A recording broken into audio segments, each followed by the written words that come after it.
적성나라의 옛날 이야기. 이번 강의에서는 적성나라의 옛날 이야기를 소개합니다. 적성에 맞지 않는 일을 하면 어떻게 될까에 관한 이야기인데, 아이들이 성장하면서 적성에 맞지 않는 일을 하면 어떤 일이 벌어지고 어떤 문제가 생기는지 교육과 연관지어 생각해 볼 수 있는 스토리입니다. 어린아이가 유치원에 입학해 학교를 다니고 학년이 올라가고 세상에 발을 딛는 생애 과정에서 있을 법한 이야기입니다. 지구 동쪽편 인간계에 네모나라가 있었습니다.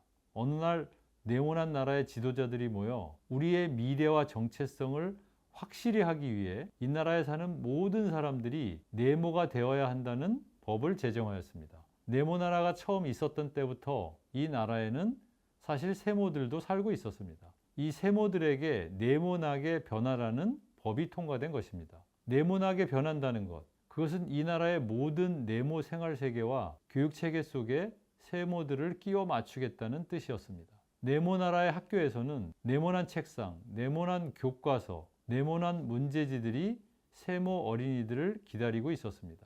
처음에 세모 어린이들은 궁금해했습니다. 왜 나는 네모 안에 들어가야 하는 것일까? 잠시 가졌던 질문에 대한 답을 심각하게 생각해 보기도 전에 네모의 학교 생활은 바쁘게 돌아갔습니다. 세모야, 내 모양이 네모 책상에 안 맞아. 네모가 다치겠다. 선생님은 매일같이 반복했습니다. 세모야, 네모 형태로 그려봐. 그래야 내게 점수를 주지. 세모 어린이들은 매일 그 네모 안에 자신을 늘리고 줄이고 끼워 맞추려 애썼습니다. 아프고 힘들고 가끔은 숨이 막힐 것 같았습니다. 그럼에도 불구하고 세모들은 네모가 되려 노력했습니다. 왜냐하면 네모가 되어야만 성공할 수 있고 네모 나라에서 인정받을 수 있다고 믿었기 때문입니다. 시간이 흐르면서 세모들의 노력은 성공하는 듯 했습니다. 잘 적응해서 네모처럼 사는 친구들도 있었습니다. 그러나 나중에 한 일이지만 네모 나라에 잘 적응한 것 같은 친구들도 온갖 불편함과 어려움을 참아내고 네모 흉내를 냈을 뿐이었습니다. 살아남기 위해 네모에 우리를 왜 끼워 맞춰야 하지? 라고 세모들은 평범한 궁금증을 가졌지만 바쁘게 쳇바퀴처럼 돌아가는 일상에 그런 문제는 마음 한켠의 불편함일 뿐이었습니다. 점차 그런 부자연스러움이 쌓이고 쌓여가면서 고통도 커져갔습니다. 유치원에서의 첫날, 세모 어린이들은 네모나게 만들어진 놀이기구와 장난감에 부딪히는 일로 하루를 시작했습니다. 미끄럼틀, 모래놀이 공간, 심지어는 그림을 그릴 때 사용하는 도형 스탬프까지 모두 네모였습니다. 세모 어린이들은 그 안에서 자신의 자리를 찾기 힘들었고 네모난 장난감들을 가지고 놀 때마다 무언가 불편했으며 내가 여기에 나를 맞추어야 하는 생각이 들었습니다. 시간이 갈수록 세모들이 분명하게 깨달은 것은 나는 다르다는 사실뿐이었습니다.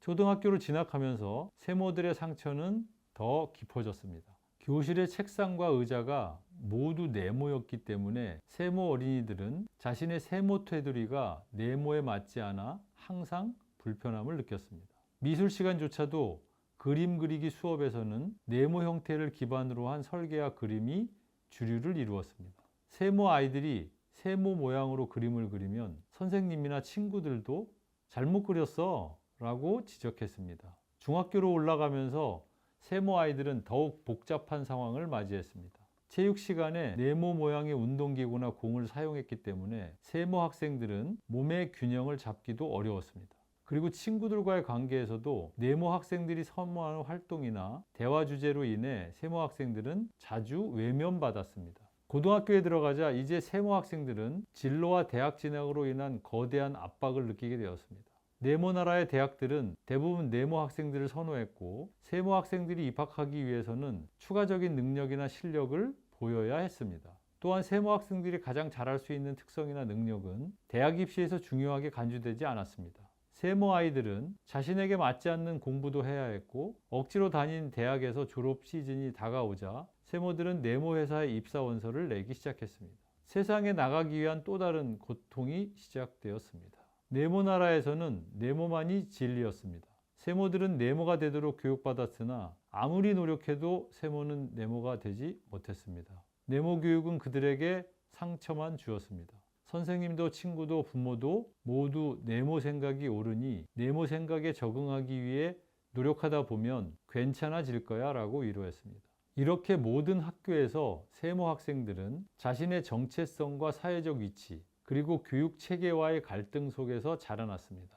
이러한 상처와 갈등은 세모 학생들이 성인이 되어서도 계속되었습니다. 그러던 어느 날 한 세모 소년이 자신이 애초에 가졌던 궁금증을 떠올렸습니다. 내가 왜 네모가 되어야 하지? 그렇게 되려고 무지개를 써야 하는 이유가 도대체 뭐야? 처음에 가졌던 의문이 커지기 시작했고 급기야는 자신의 세모 테두리를 숨기려 하지도 않았습니다. 대신 세모를 이용해 아름다운 그림을 그리고 독특한 방식으로 문제를 해결했습니다. 네모 안에 들어가려 하지 마. 세모로서의 내 가치를 발견해 라고 마음속으로 외치기 시작했습니다. 세모 소녀는 자신의 이야기를 다른 세모 친구들과 공유했습니다. 시간이 흘렀고 점점 더 많은 세모들이 자신의 모양이 문제가 아니라 자신을 바꾸려는 사람들이 문제일지도 모른다는 생각을 하게 되었습니다. 그들은 네모나라의 교육체계에 자신을 맞추려는 대신 자신만의 방식으로 세상을 바라보고 살아가는 길도 있다는 것을 알게 되었습니다. 그렇게 해도 문제가 되지 않을 수 있다는 믿음이 생기기 시작했습니다. 과거에는 그렇게 하면 다 죽는다고 믿었습니다. 그렇게 세모들은 자신만의 독특한 교육체계를 만들어 나갔습니다.